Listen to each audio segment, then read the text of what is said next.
Nous sommes tous connectés. On ne s'imagine plus vivre aujourd'hui sans Internet et l'ensemble des réseaux sociaux qui en découlent.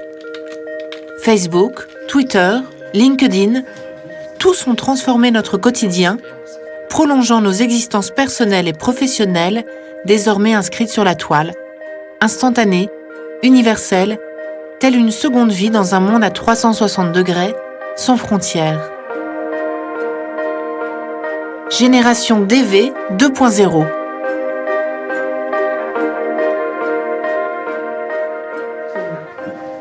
Delphine de Start, plus. Alors là, je vais aller donc voir mon profil.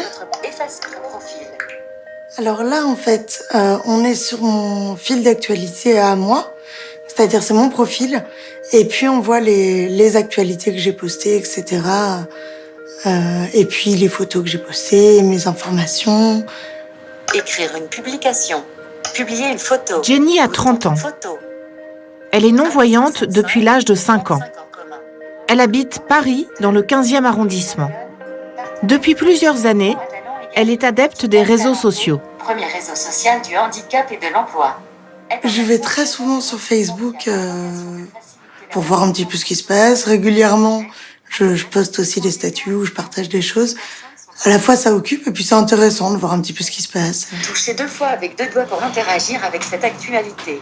Voilà, là j'ai ouvert Facebook sur mon téléphone. Donc la synthèse vocale m'annonce ce qu'il y a à l'écran. Et pour passer d'un élément à l'autre, je balaye avec un doigt, comme ça. Publication suggérée, plus, perdez du poids juste en enfilant le fameux... Facebook me permet de sortir du monde du handicap dans le sens où j'ai des amis, certains handicapés, visuels ou non d'ailleurs, d'autres pas du tout. 2 heures, Evurion, braderie à la librairie des abattoirs... Que ce soit pour rencontrer des amis, rechercher du travail ou participer à toutes sortes d'événements, les nouvelles technologies et notamment les smartphones ont largement facilité l'accès aux réseaux sociaux. La semaine dernière, j'ai un ami qui a eu 40 ans et à qui sa petite amie a organisé un anniversaire surprise. Et pour la grande majorité, elle nous a trouvés via Facebook, la majorité de ses amis. Donc on a eu plein de conversations via Messenger pour tous se retrouver ensuite vendredi soir chez la personne en question. Et c'était très sympa parce que la plupart je les connaissais pas ou alors je les avais croisés une fois et c'était assez rigolo en fait de discuter avec eux via Messenger et puis ensuite de les retrouver dans la vraie vie vendredi soir autour de bols de chips.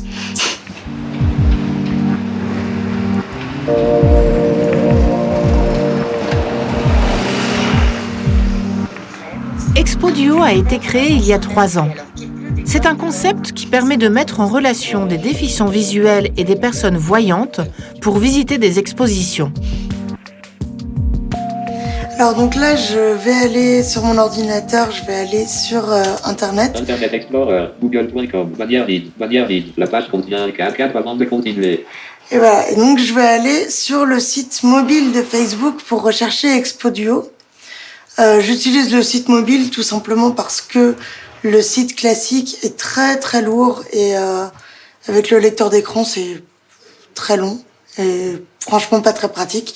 Donc pour la plupart des actions, j'utilise celui-là. Voilà, donc ça me permet d'avoir des informations là sur Expo Duo, mais je peux aller sur n'importe quel groupe sur Facebook avec l'ordinateur également. Bonjour à tous, le musée de l'homme au Trocadéro va réouvrir ses portes le 17 octobre et voici les infos d'accessibilité pour les déficients visuels. Des binômes sont ainsi créés et permettent aux déficients visuels d'organiser aisément leur sortie culturelle. J'ai donc envoyé un mail sur la liste Expo Duo en précisant que je voulais visiter l'expo Chien et Chat vendredi et Brian m'a répondu. Alors j'ai pas vraiment d'idée du temps qu'il a mis, mais ça a été assez rapide. Je pense, en tout cas, dans l'après-midi même, il m'a répondu.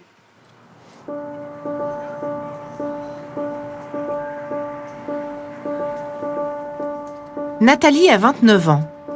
Elle est en charge de l'accessibilité pour les publics déficients visuels à la Cité des Sciences et de l'Industrie de Paris.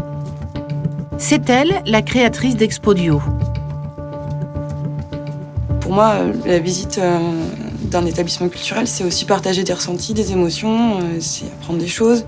C'est un moment même d'intimité en fait qu'on partage ensemble, donc il faut se sentir en confiance avec la personne aussi.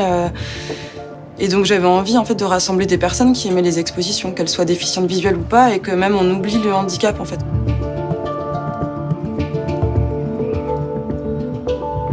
Mais créer Expodio, c'était une démarche vraiment personnelle. Moi, en tout cas, en ce qui concerne mon histoire personnelle, je suis devenue malvoyante à 20 ans, au moment où j'étais étudiante en histoire, et en job d'été, j'étais guide dans un monument historique. Et en fait, du jour au lendemain, presque, je n'ai plus pu être guide, parce que j'avais besoin de voir ce que je montrais comme tableau, ce que je montrais comme chose. Et surtout, en fait, moi-même, j'y avais plus accès en tant que visiteur. C'est-à-dire que il y avait rien à toucher, je pouvais rien voir, je pouvais pas m'approcher des choses. Et ça m'avait déjà marqué quand mon frère était venu visiter, parce qu'il était déjà malvoyant. Et j'avais quasiment rien pu lui faire partager, et ça m'avait beaucoup touchée. Et j'avais une pointe de colère déjà. Et quand ça m'a touchée moi-même, là au début j'étais vraiment très très en colère. Et puis, à un moment donné, il faut réussir à transformer cette colère en quelque chose de positif et de créatif.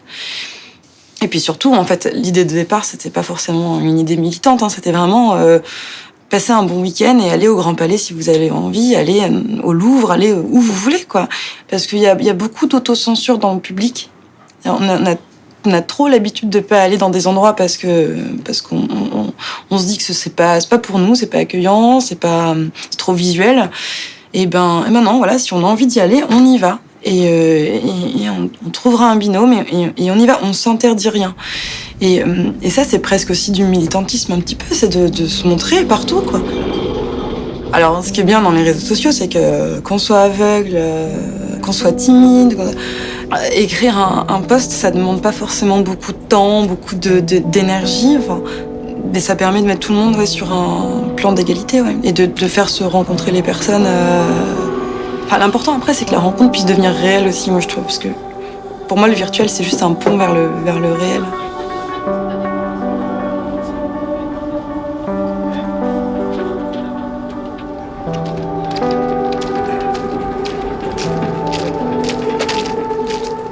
Jenny a retrouvé Brian.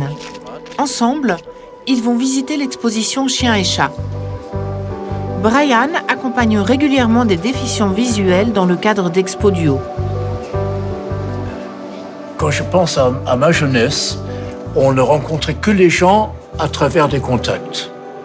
Donc les gens de là où on habite, ou là où on étudie, et puis ça s'arrête là. Tandis que maintenant, avec les réseaux sociaux, ça peut être quelqu'un qu'on n'aurait pas forcément rencontré avant, autrement. Voilà.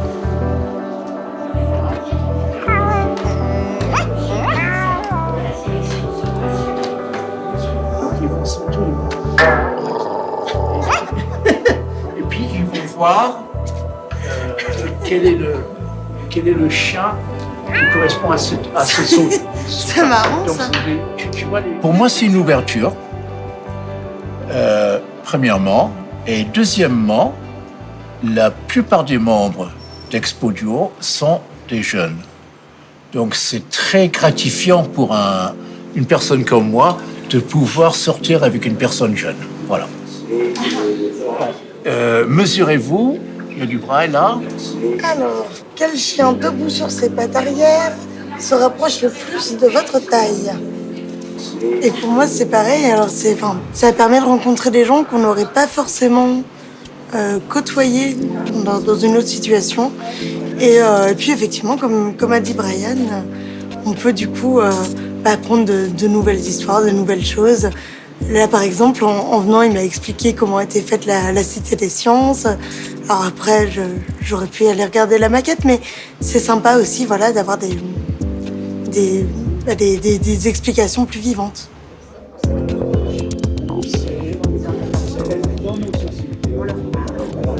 Ici, tu as la vue d'un chat. Donne-moi ta canne. Ah oui, tiens, c'est plus facile. Et comme ça, c'est plus facile. Donc ça, c'est le chat. Et tu vas voir la proportion entre le chat et le bonhomme. D'accord. Faire une visite comme ça avec une personne d'Expo Duo, j'apprécie beaucoup le côté partage. On a aussi fait des visites en groupe avec plusieurs déficients visuels et 1 ou 2 voyants. Et effectivement, il y a aussi ce côté histoire de vie, tout simplement. On ne voit pas les choses de la même façon, sans vouloir faire de mauvais jeux de mots sur le fait de voir les choses, parce qu'on a tous des histoires différentes. Et je trouve que c'est assez sympa de confronter tous ces points de vue. Lié à certaines maladies et remarque nos moindres changements de comportement. Tu me dis...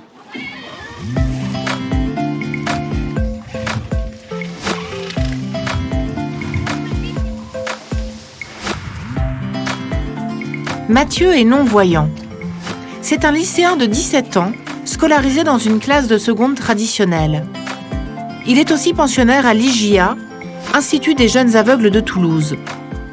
Tous les week-ends, il retrouve sa famille. Il passe une grande partie de son temps sur les réseaux sociaux. Il a aussi monté sa propre radio sur le web. Je suis en train de préparer le flash info pour ma radio pour 11h. Pour le lancer 28 novembre, ouais, ça devrait le faire. Ok, c'est bon. Salut à tous et bienvenue sur Radio Mathieu. J'espère que tout le monde va bien. Moi, tout va très très bien. Donc, pour, je vous le disais, cette émission exceptionnelle aujourd'hui où nous allons parler des réseaux sociaux. Vous pouvez réagir sur Twitter et aussi sur la page Facebook qui est à votre disposition, Radio Mathieu. Depuis sa chambre, Mathieu a monté un véritable studio d'enregistrement radio. Son émission hebdomadaire est une ouverture sur le monde. Elle lui permet de dialoguer avec des auditeurs de la France entière. Chacun pouvant aussi réagir via Facebook ou Twitter pendant et après l'émission. Ça roule. Bon, mais c'est impeccable cette radio, ça va bien. Eh ben oui, écoute. Mais voilà, les réseaux sociaux, surtout que t'es à fond sur les réseaux sociaux. Mais je suis toujours à fond. Est-ce que t'as un avis sur ces réseaux sociaux? Que penses-tu de...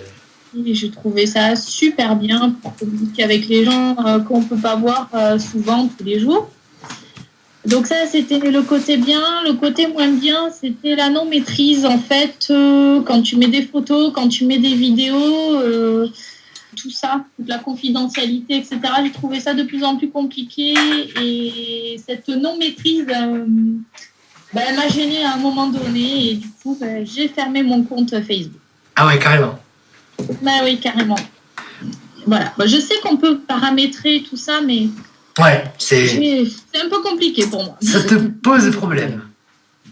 Merci beaucoup et à très bientôt, j'espère. À bientôt. Oh là là, il y a du monde. Salut. Et ben voilà.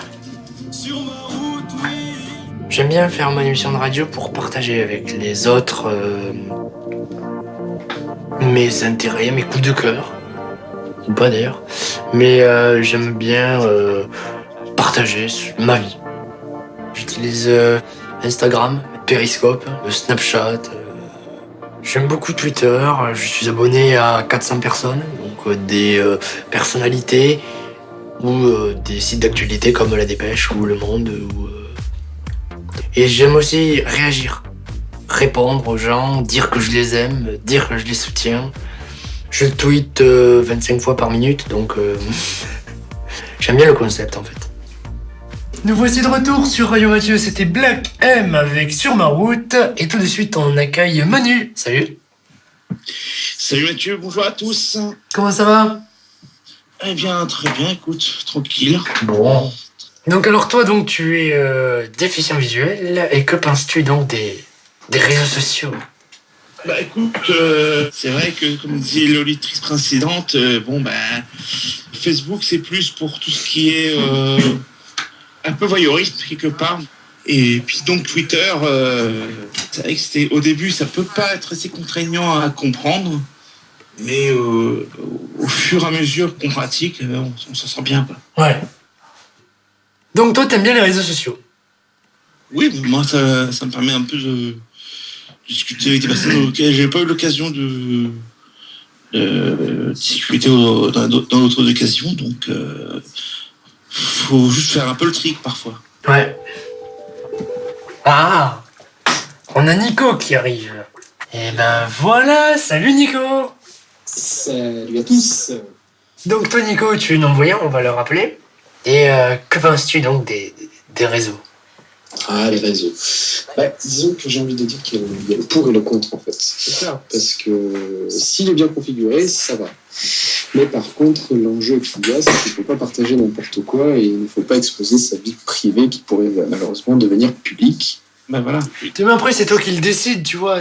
T'es responsable de ce que tu fais, donc après ta vie. Voilà, tout à fait. Mais après, c'est toi qui choisis, effectivement. Voilà, si t'as envie de te localiser, ben tu te localises. Si t'as envie de mettre que t'as mangé de la saucisse à midi, ben tu mets que t'as mangé de la saucisse à midi. Si tu vois, c'est. Ouais, tout à fait. Voilà. Après, c'est vrai que il faut faire attention à ce qu'on fait. Je pense personnellement qu'il faudrait y aller sur les réseaux sociaux à partir d'un certain âge. Bon, je pense qu'il vaut mieux avoir un minimum de maturité et puis savoir ce que l'on fait et savoir bien contrôler sa vie privée. Tout à fait. Bon, on va faire une pause musicale. Allez, c'est parti. Les réseaux sociaux apportent une ouverture évidente et permettent de communiquer différemment, plus rapidement, plus directement, de manière plus personnelle. Cependant, certains écueils sont à prendre en compte. Il faut savoir paramétrer ses comptes et avoir conscience que sur la toile, les informations que vous mettez en ligne peuvent vous échapper. En traversant chaque village. Attends Mathieu, j'arrive quelque part. Autour de cette table, 3 générations se rassemblent. Enfants, parents et grands-parents. Chacun donne son avis sur Mathieu et sur son utilisation des réseaux sociaux. Chapeau Mathieu. Là, il est encore connecté. Non, mais je reçois un message qui m'était envoyé il y a 40 ans. Mathieu, il est beaucoup trop sur Internet.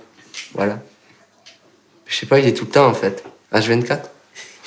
Eh bien, Mathieu, il est tout le temps sur Facebook, la radio, la musique, tout le temps.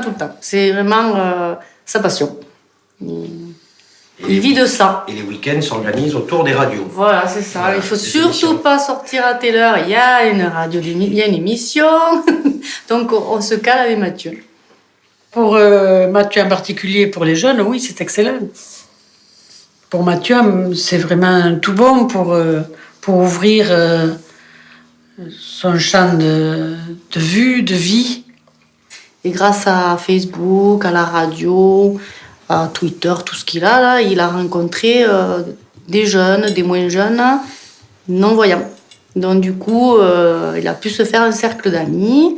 Et on a été rencontrer d'ailleurs un jeune non-voyant comme lui, de son âge, alors qu'on n'en avait jamais côtoyé. Donc moi, je trouve que c'est bien. Ouais. C'est bien, ça nous fait... pour lui, c'est bien. Pour moi aussi, je trouve que c'est sympa.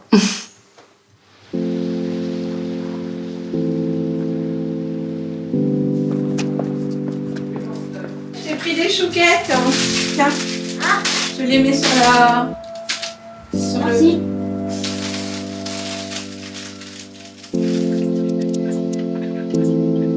Pierre habite à Nières. Il a perdu la vue à l'âge de 5 ans à la suite d'une maladie. Il est père de 2 jeunes garçons et sa femme est enceinte de leur 3e enfant. Mais moi j'ai mis du temps à me mettre sur Facebook quand j'avais un peu des craintes et le jour où je me suis mis c'était vraiment une bonne fois. Je publie quasiment rien de ma vie personnelle, c'est plutôt pour échanger sur l'accessibilité ou voilà. D'un point de vue professionnel, d'avoir des contacts sur les réseaux tels LinkedIn ou Viadeo, ça peut être toujours intéressant. C'est une sorte de CV en ligne et ça permet d'avoir et de prendre contact avec des personnes qui sont dans le même domaine. Après, sur l'utilisation de Facebook ou de Twitter, on l'utilise comme on a vraiment envie de l'utiliser, c'est-à-dire que soit on peut avoir que sa famille en contact, on peut essayer de retrouver que ses amis, ou voilà, on peut se retrouver par des groupes avec des personnes qui ont le même intérêt, et ça permet vraiment d'échanger et d'avoir de bons contacts avec des personnes. Pierre travaille pour un organisme de formation. Dans son cadre professionnel, il utilise beaucoup les réseaux sociaux et en dehors du travail, il est particulièrement actif au sein de DV Conseil, un groupe qui a été créé pour aider les personnes déficientes visuelles à évoluer dans le monde du digital. Alors ce groupe est assez récent, le groupe DV Conseil, il doit avoir à peu près, même pas encore 1 an et demi, et je pense qu'on n'est pas loin de 600 personnes inscrites sur ce groupe. Et c'est un site, c'est un groupe sur lequel je m'éclate, où dès que je peux apporter une réponse, aider quelqu'un. Et je me suis dit que j'ai beaucoup de chance de pouvoir utiliser avec une grande facilité les smartphones et d'avoir une bonne connaissance des réseaux et de son utilisation. Et ça m'a donné une grande aisance et une envie de justement partager ce plaisir qu'on peut avoir d'utiliser les réseaux, de partager les informations et puis éventuellement de rencontrer des personnes. J'ai l'impression que Facebook et LinkedIn en général, ce sont des réseaux qui m'ont permis de faire une première approche avec les gens avant d'échanger soit par téléphone ou de les rencontrer. Et ça a certainement aidé beaucoup à casser la barrière de la timidité que je pourrais avoir si je rencontrais les gens en direct comme ça.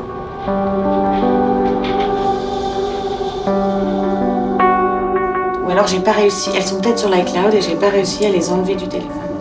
Tout récemment, une association l'a contacté via LinkedIn pour profiter de ses compétences numériques. Carole est une des 2 fondatrices de l'association Tout en parlant. On propose des cours d'anglais, des cours de portugais en chanson. Et maintenant, depuis peu, nous avons le cercle numérique avec Pierre. Et donc, ça permet aux personnes déficientes visuelles de participer à ces cercles pour lesquels il y a un sujet bien précis à chacun de ces cercles sur le numérique. Et donc, l'utilisation des iPhones, des smartphones, donc des outils mobiles. Les adhérents de notre association ont la possibilité de joindre Pierre qui a proposé d'être disponible pour une permanence 1 fois par semaine. Ils peuvent lui téléphoner et Pierre va les aider à régler les problèmes concrets. Des problèmes de manipulation, c'est leur dire voilà, on a un outil entre les mains qui nous permet de faire tout comme tout le monde.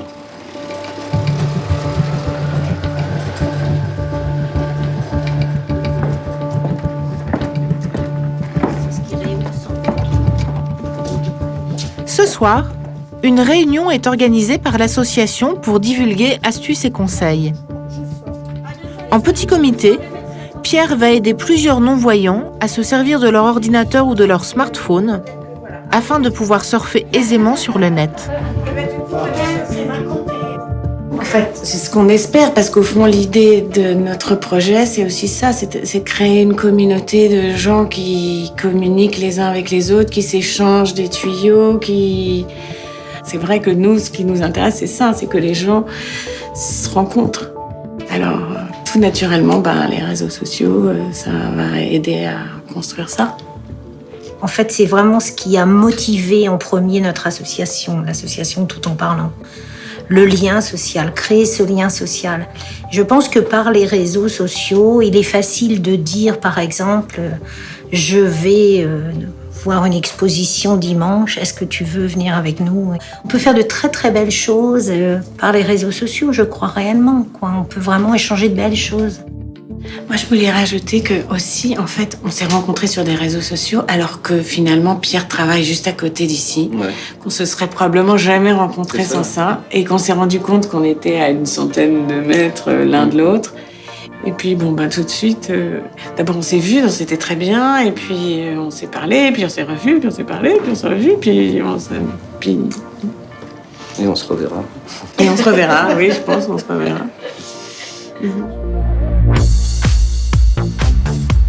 Pour de plus amples informations, vous pouvez contacter l'Union nationale des aveugles et déficients visuels 0800 940 168 www.unadev.com. Pour retrouver toutes ces informations ainsi que d'autres, le site internet de France 5 est à votre disposition www.france5.fr/à vous de voir avec des tirets / ou écrivez-nous à vous de voir France Télévisions, pôle France 5, 10-12 rue Horace Vernet, 92 130 Issy-les-Moulineaux, Cedex-Neuf. Auteure-réalisatrice Manuela Dalle. Producteur délégué Emmanuel Schlomberger. Avec le soutien du Centre national du cinéma et de l'image animée et de l'UNADEV. Avec la participation de France Télévisions. Presse Valérie Blanchet. Production Céline Raffestin et Thomas Bonnet. Unité documentaire Caroline Béard, Hervé Guérin. Cette émission vous a été proposée par Bleu Cristal Média et France Télévisions.